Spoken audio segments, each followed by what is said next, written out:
اگر جنگ کھنچ گئی، لمبی ہو گئی،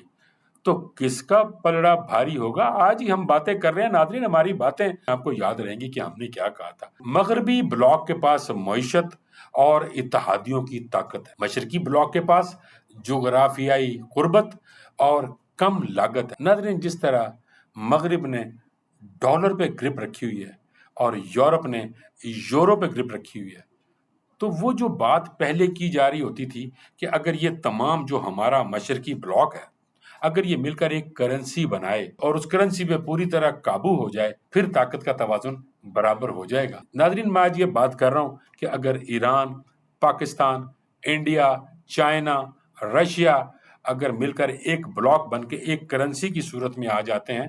تو یہ پھر توازن برابر ہوگا، چونکہ ٹیکنالوجی بھی ہے، ہتھیار بھی ہے، حوصلہ بھی ہے، فوج بھی ہے، لڑنے کی ہمت بھی ہے۔